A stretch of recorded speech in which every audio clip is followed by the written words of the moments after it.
You know there's a certain flush mount light that we're always encouraging you to replace. Well, now I have the perfect replacement for you. The geometric steel flush mount brass window pane designed light fixture from Quince. It is an understatement that makes a statement.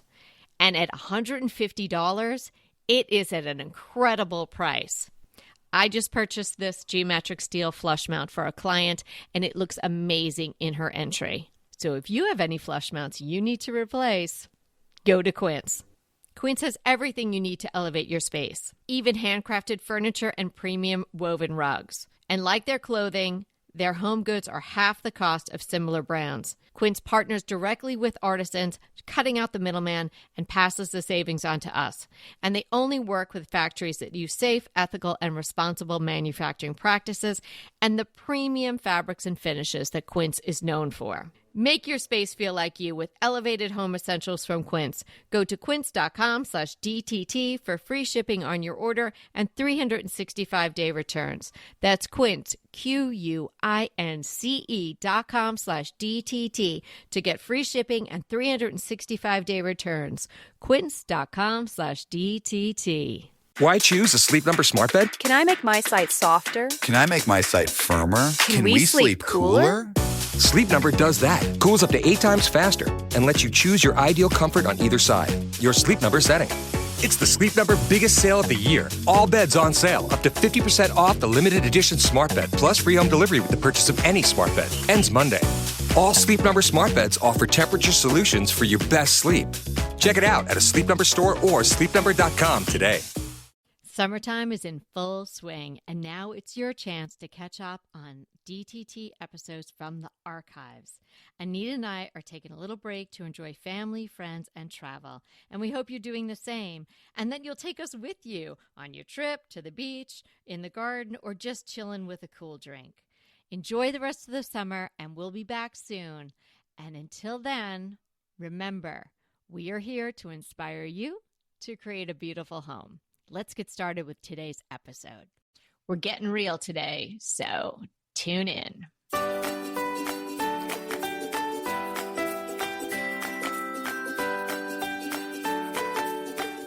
Hey everybody, I'm Kelly Wilkness here with Anita Joyce, and this is Decorating Tips and Tricks. Getting real, treasure hunting truths. We are going to give you all the information you need to be a sleuth when you're out thrifting and at estate sales and flea markets and in antique shops.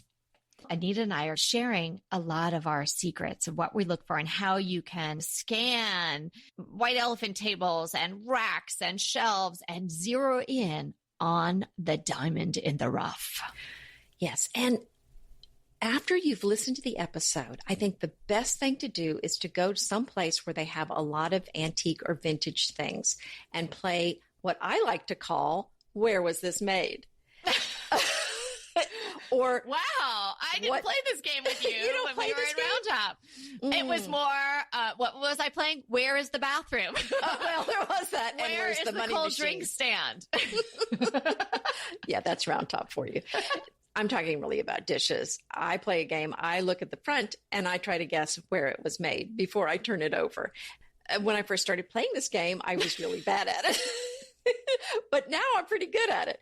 That's because I'm looking at the dishes all the time. And so now I'm beginning to recognize, and it may not even be, it's not a list of things I have that I'm looking for, but my brain just kind of remembers these things, the information I have, so that when I look at the plates, I'll realize, oh, that's Bavarian, or, oh, that was made in Japan. And then when I turn it over, I can tell if I'm right or not. Really, and if it's furniture or something else we're talking about, you may not be guessing where it was made, but guessing the style or something of the furniture or whatever you're looking for. The point is, whatever it is you're looking for, what you really need to do is to go out in the wild and practice what you've learned. And you're going to try to test yourself. Can I tell what this is? Maybe you're going to take a guidebook with you and compare the styles in your guidebook to what you're seeing there. Just some way so that you can educate yourself. And the more educated you are, the better deals you're going to get and the better collections you're going to have. So true. Knowledge is power in every realm, and certainly when you are antiquing and thrifting. And if you happen to be out in the wild, like Anita says, and you hear from the next aisle over a woman going, yeah, that's Anita. And she just got it right when she turned that plate over. So run around the aisle and introduce yourself. Well, this is so important because some of the plates aren't labeled, and they might have a maker's label on them or mark on them, but there's variations in what they're worth based on the age of it and the pattern. So yeah, it's really important that you study whatever it is that you want to collect so that you can really make some informed decisions. Excellent. So many excellent tips just right there in that intro that you did. Can we start off with my favorite, ironstones? Yes, please do, darling. Okay. So ironstone, I absolutely love it. I didn't always collect it. It's probably in the last 10 years or so. I love it for its simplicity and its beauty. It's very approachable and in a sense, very utilitarian. The lines are usually pretty simple. And because it's usually a bright white, a cream, or even dipping into a beige, it kind of goes with everything. Now, of course, you can have ironstone that has pattern on it, and we'll talk about that too. But okay, firstly, you should know what it is. So then that helps you distinguish whether or not you found one out in the wild. Ironstone is not a porcelain. So it's an earthenware. It's a very porous earthenware, and it's covered with a glaze. And it was first patented by Charles Mason in 1813 from Staffordshire, UK, which you'll see a lot of dishes and plates come from that area. And thereafter, there are about 200 or more makers of ironstone. Sometimes there are hallmarks by the manufacturers on the bottom, but you really can't always rely on them because, again, this wasn't really a high-end item. So they maybe were not too particular about the markings that they had on there. And then there are, of course, the repros. So sometimes you can't really rely on the mark. So you want to know, what would this item feel like in your hand and what would it look like to your eye so you can discern whether or not it's the real deal. And of course, we say this with everything, whether it's the real deal or not, if you love it and it's got great lines or it's got the crazing that you love, just buy it. It's not going to be that expensive. Ironstone, unless it's a perfect piece and it's a giant tureen and you're in a very fancy antique shop where they think they can get the price, it's usually pretty reasonable. Like when I get ironstone, I'm not spending that much money on it. And again, I don't mind a chip or a crack. I kind of like it. That really is, what you're willing to, the imperfections that you're willing to accept can definitely affect the price. So here are some things you can do if you're trying to determine out there whether or not this piece that you think is ironstone is. Well, pick it up. Ironstone is going to feel heavier in your hand than it would appear to your eye. It's going to feel pretty substantial. And this is because the materials that are in it, so it's clay, and then there's actually some iron slag. Which must be why it's called ironstone. Right. So I'm not sure what the slag part is, but it's probably like the remains of iron. And then a small amount of cobalt will be in it. So all of that lends to creating a heavier item. The cobalt will actually give the older pieces, because there was more cobalt used in the olden days, a bit of a tint of blue. So if I've seen that in some of the older pieces, that is right. So if you find one that has it to your eye, a tint of blue, then you know it's pretty old. It's probably from around the 1820s, 30s, 40s, something like that. So look for that. Sometimes it is actually marked ironstone, but a lot of times it isn't. Yes, a lot of times it isn't. Another thing that you can do is take a look at the glaze. Even though this was pretty simple and utilitarian, there's something to the glaze on ironstone that is very lustrous. So have a look at it. While I was preparing for today, I was looking at a chamber pot that I have. Oh, yeah. And I have an ivy in it and it looks very pretty. So it's not being used for what it was originally intended. I just, kind of block that part out.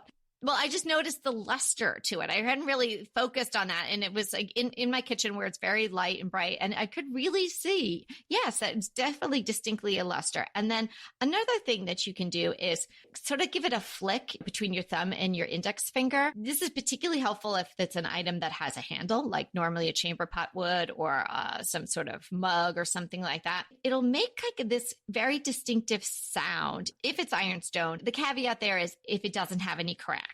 Because the cracks will then sort of dissipate that sound, but it is a way to tell. So if you try all those three things and you're kind of getting a check mark on all of those, you can pretty much rely on the fact that that is ironstone. It's not going to necessarily tell you what year it's from unless you're detecting that blue tint, but it will give you a very good idea whether or not it's ironstone. Well, it's also called vitreous pottery, and the vitreous means glass-like. And some very, very old French ironstone that I have that is from the 1800s, it almost looks like glass. So it does definitely have a little bit of a different look. Yeah. Yeah. And I've never seen one that is that old. So next time I come to your house, you're going to have to definitely take that out and show me. But these tend to be heavy. I was told as I was, when I was younger, bone china is the best you can do. It's a fine china. It's very thin and it's not opaque. It's translucent. You can actually see your hand through a piece of bone china held up to the light. And the thicker it is, then the cheaper it is, then the less it's worth. That's the way I was told. And in general, about as far as fineness of pieces, that's true. But these older pieces of ironstone are actually worth quite a bit of, some of them can be worth quite a bit of money because they are old and they're very, very sought after. These were the pieces that working people use. These were not the fine pieces that you would see at Versailles, the elegant, delicate china that they used. Right. So there's actually, I wouldn't say a whole lot of the real deal, the real old deal floating around, but because it is pretty durable, there's more than you would imagine that has lasted quite a number of years, hundreds of years. The other thing about ironstone is as you get further down the line in history, it started to be used in hotels. The Ritz in Paris, they would probably have Limoges plates or something like that. But in sort of middle of the road hotels, yes, and cafes and things like that, that's very much sort of what I am drawn to. Stuff they feel like, oh, a lot of hands touched that, in a good way, Anita, like in a Purell sort of lots of, and then you clean it, of course, and all of that. But it has a history to it. Right. It can be washed, but do not put these old dishes in the dishwasher. I just these glazes were not meant to be brought to that kind of temperature. Oh, for sure. Don't do that. And while you're touching on that, if you find a piece of ironstone and it's in the whites or the creams and beiges and it has a stain on it or something, and you think, oh, I'll just try to get that out with Clorox bleach. No. Don't do that at all. Don't let it soak in that. Don't even put it on it, because if there's any kind of crack and that bleach gets under there. I have wondered about that. I have never done that, but yeah, what happens? Well, bleach crystallizes when it dries. And the crystals then will expand and it will actually pop the glaze off. Oh, that would be awful. Right. So you're real, and you're not, and I don't think you're going to be successful in getting it out anyway. Have you seen those old dishes that have the metal staples in them? Oh yeah. In the back. Right. Oh, I love those. Yeah. Yeah. Some of those are actually quite expensive. But I wonder how they get those in there. They must heat the plates up quite a bit to get that metal in there without cracking the plate. Right. Well, you want to explain to everyone why they do that? Why those are there? Well, because they couldn't afford to buy new plates and it was cracked and that just kept it in place. Right. So this was a repair job. And at the time, that wasn't really something, you didn't want to show off. Oh, I'm using repaired plates. But now those are highly collectible. Oh, yeah. No. If you were definitely a collector of those sorts of things, you'd probably hang them backwards. Yeah. Nobody was running to get the crazy glue. There was no crazy glue. So that's what they were doing. Well, I wanted to mention about what you were talking about, that you collect dishes that even have cracks or chips, because I've heard somebody on a TV show, I'm not going to say who, say that if he sees a piece of a dish that has a chip on it, he will not touch it. And if he has any, he throws them away. Now, if we're Who's talking, I'm not going to say who he is. Oh, God. I don't watch that much TV. I'm trying to think. Well, this was right. Well, I don't either. This is from like 10 years ago when I actually did watch TV. When I had time, you know. Well, I'm not talking about whether you watch TV or not. I'm just like, I can't think of who it could possibly be, but okay. Well, actually, I can't even remember who it was exactly. So that's part of why I'm not telling you who it was. Mystery solved. I'm covering for my. Okay. It was. But the thinking is, so he must just collect fairly new dishes, I'm guessing. So if we're talking about something like, let's say you're collecting desert rose dishes from the 50s or the 60s or the 70s, there's a plethora of those dishes out there, and there's no need to collect a chipped one. There's the supply is there. If it's something fairly new in the last 50 years, I certainly would not collect something that has a chip. But when you start going back and you're collecting something from 1825, I have several pictures from around that time. And yes, they've got repairs on them, but something that old, it's hard to get it in pristine condition. And when you find it in pristine condition, it's going to be super expensive.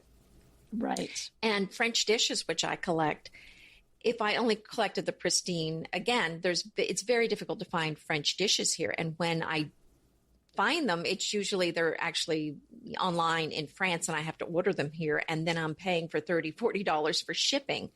So yes, if I were to go to a store and see an 1850 dish from France that's something I collect and it's got a chip on it or something, oh yeah, I'll still buy it. Okay, so finishing up with the ironstone. Now, people may not think of ironstone as also transferware, but transferware patterns do appear on ironstone. So right.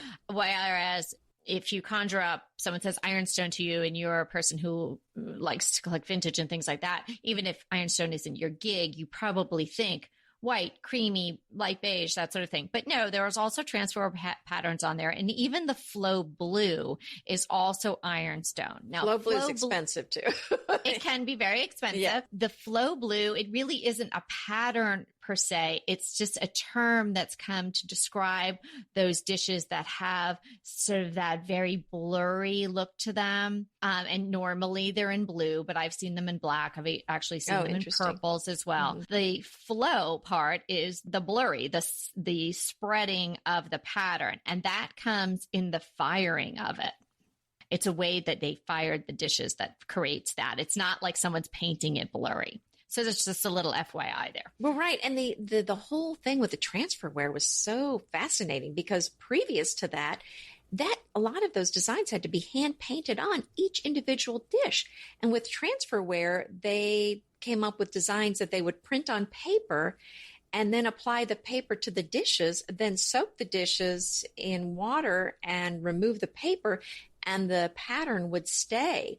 But you would still need some artisans to position that paper, but that's how they got the design on there. And I have some very old transferware where the pattern, you could tell the paper wasn't exactly quite right. They're probably worth more. So hence the name transferware. It's transferring it from the paper to the plate. And we still call it transferware, even though the newer plates, I don't know that, I doubt they're made that way anymore. Warning, the following ZipRecruiter radio spot you are about to hear is going to be filled with F-words. When you're hiring, we at ZipRecruiter know you can feel frustrated, forlorn even, like your efforts are futile, and you can spend a fortune trying to find fabulous people, only to get flooded with candidates who are just fine. Fortunately, ZipRecruiter figured out how to fix all that. And right now, you can try ZipRecruiter for free at ZipRecruiter.com/zip. With ZipRecruiter, you can forget your frustrations because we find the right people for your roles fast, which is our absolute favorite F word. In fact, 4 out of 5 employers who post on ZipRecruiter get a quality candidate within the first day. Fantastic. So, whether you need to hire 4, 40, or 400 people, get ready to meet first-rate talent. Just go to ZipRecruiter.com/zip to try ZipRecruiter for free. Don't forget, that's ZipRecruiter.com/zip. Finally, that's ZipRecruiter.com/zip. Oh, hey. Hey, thanks for meeting me here on such short notice. This place isn't bugged, is it? Bugged? Wait, Jamie, what's going on? It's just, you're my only lawyer friend, and I need your professional opinion. Do you see that brand new Hyundai Tucson out there? Yeah? That's all I paid for it. I think I need to get back to you on that. Do you know what you want? Yeah, I do now. Deal's so right, it almost feels wrong. Get the car or SUV you've always wanted, plus America's best warranty at the Hyundai Getaway Sales Event. The guilt is real, but so is the savings. Listen, I don't want to get in your business, but if that's all she paid for it, I'll have what she's having.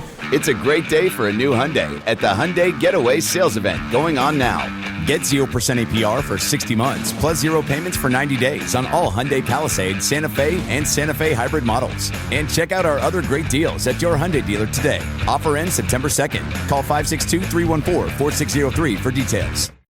Okay, so let's move on to another category. Anita's going to jump in here with silver, I believe, and let us know how you can tell whether or not you found the real deal. Well, I love collecting silver, and some of my favorite silver pieces are French. There's Christophe, and Poifocat. The Christophe, people in America sometimes call it Christoffel because of the way it's spelled. And that sounds awful. And the Poifocat is Puiforcat.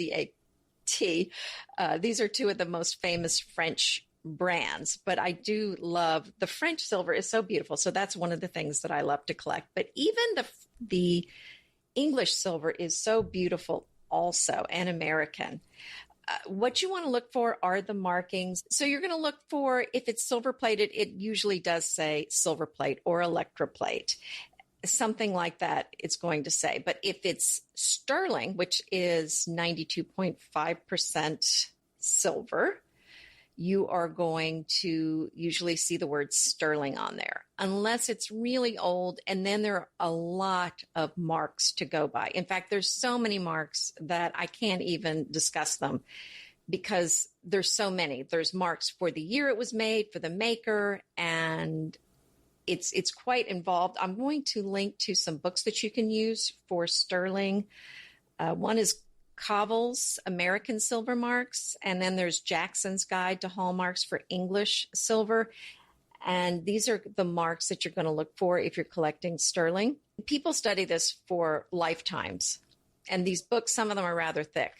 So that's why I'm not going over those marks today. But sometimes there'll be a head of a lion, or there'll be a lion saying that it's sterling. So, you're going to have to educate yourself on the marks if you're looking at yeah, sterling. if you really want to go deep.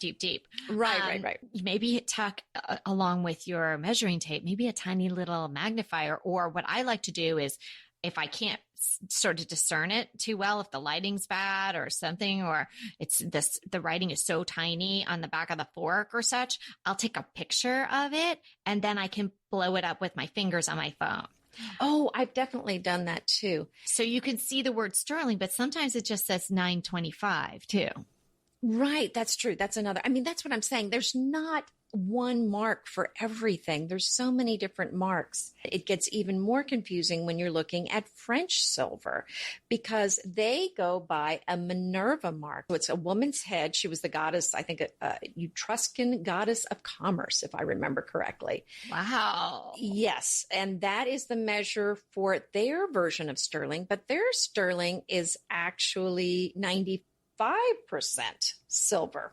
So it's a little different percentage. So they have a higher amount of silver in their version of sterling. Now, things changed over time with the French Revolution.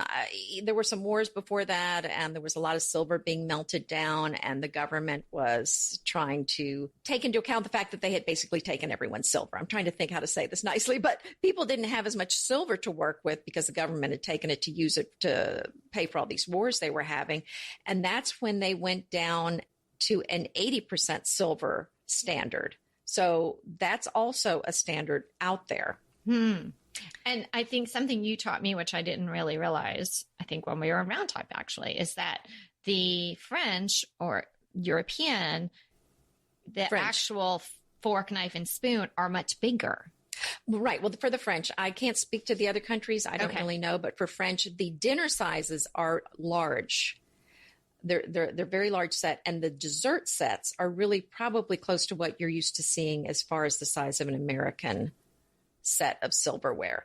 And so then if you're out there and you see a very oversized place setting, chances are it's French. Well, that's a sign that it could be French, but I would say an even bigger tip-off, if it's French, is where is the hallmark? Is it on the top of the fork or is it on the back side? If it's on the back side, it's probably American or English. If it's on the top side, it's French, because the French turn their silverware upside down, so to speak. Another way you can tell is the design more ornate on the front or the back? And again, the French put their silverware, what we Americans would say, upside down on the table. So that's where the ornate detail is on the silverware. And so that's really what I'm looking for when I'm looking for French silverware, is where is the ornate part of the handle? Is on the top or the bottom, and where are the hallmarks? And then if it's sterling, you're going to look for that head of Minerva in the lozenge shape. And then there's going to be a triangle that's going to have the maker's name in there. And then when you're saying a lozenge shape, you mean like a lozenge, like an oval? No, it's more like, I'm trying to think, it's kind of like a square, but the corners are kind of rounded. Yeah, maybe they're kind of more rounded. I see. Okay. Okay. Well, that is so interesting. Wow, that was jam-packed with lots of info. Okay, let's jump over to crystal. So you'll go to a thrift store, any thrift store. It could be real down market, like one that I couldn't even get Nita Jean to get out of the car to go into, that kind.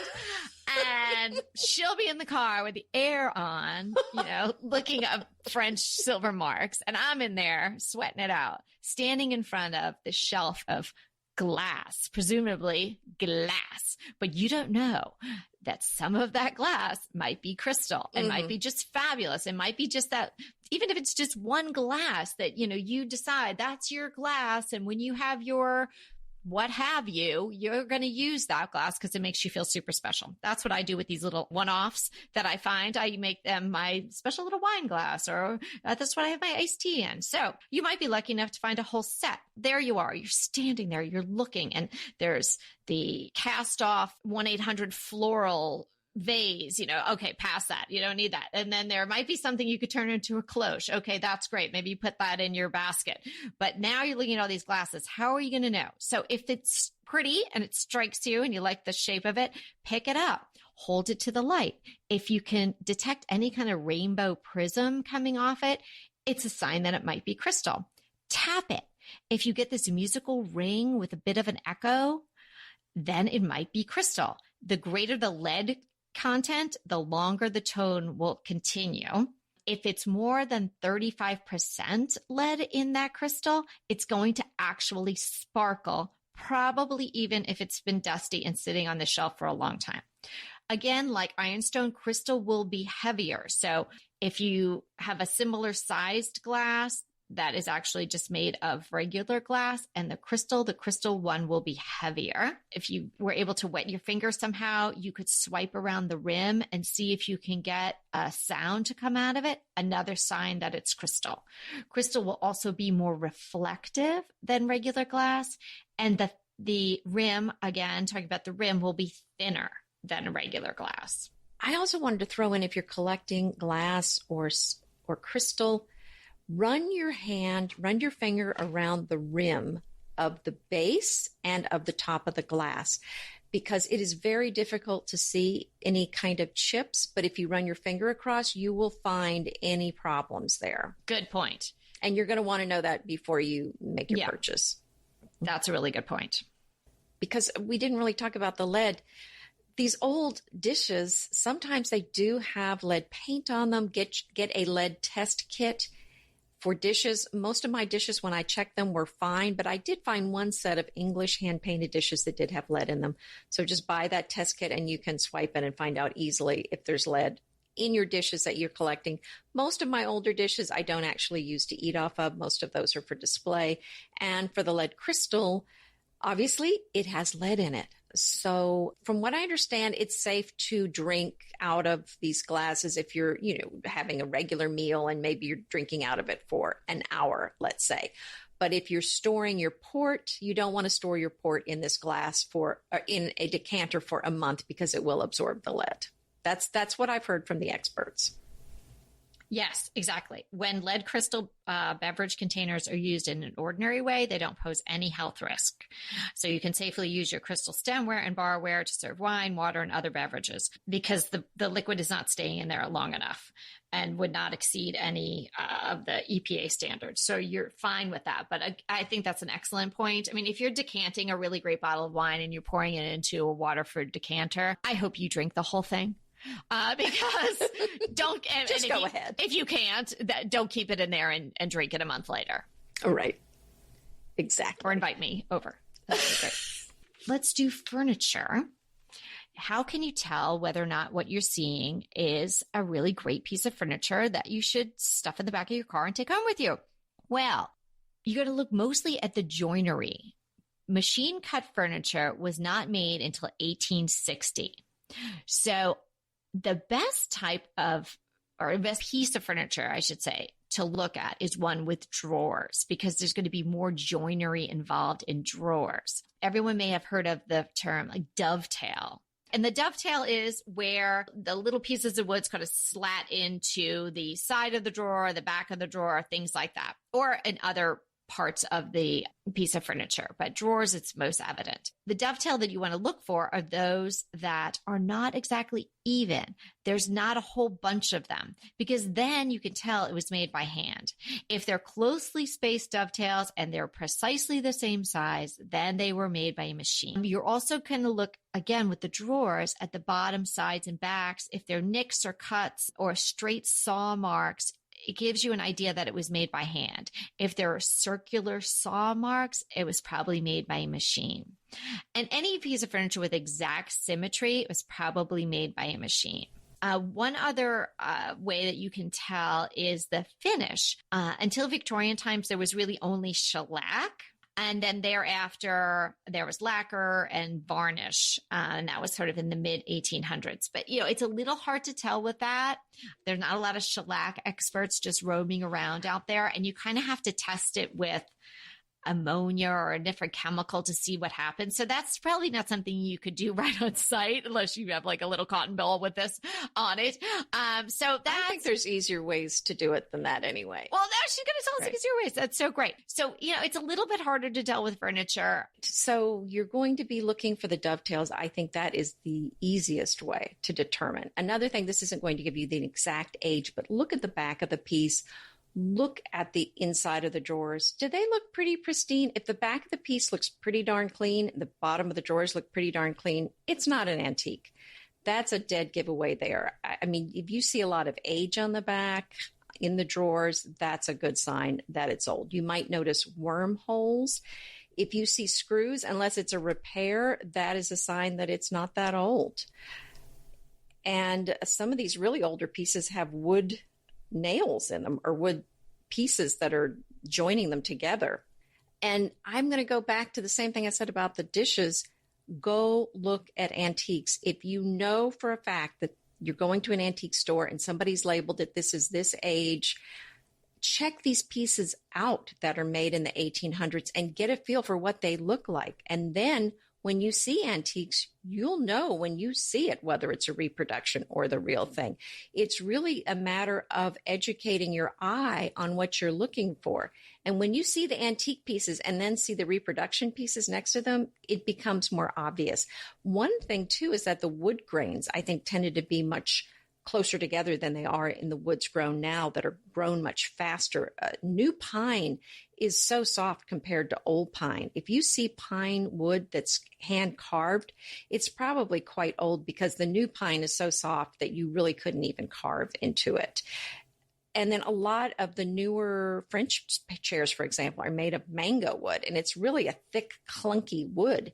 If the wood has very delicate engraving on it that's hand engraved, that's another sign it's probably very old because they just don't do that much anymore. Great tips. Okay. I really feel like I learned things from you today. I always learn things from you, but, I'll be more prepared next time I'm out there in the wild, as you say. And I hope that everybody else got a lot of information today that you found to be useful. our crushes today. My crush is a pair of rose pruning gloves. I actually got the pair for my mom for Mother's Day to go with a rose book and a few other things that I had gotten her, because she now has rose bushes, which she never really had before. She was not a big rose gardener. And she was saying that she was she's like, wow, I was really getting caught up with my regular gardening gloves. So I got her these longer rose gloves, and they're absolutely darling, and they actually have flowers on them. And so my mother, she was like, I don't even think I could use them. They're so pretty. So I hope she does use them. They looked so good when they came. I wrapped them up and sent them off to her, and then I ordered myself a pair.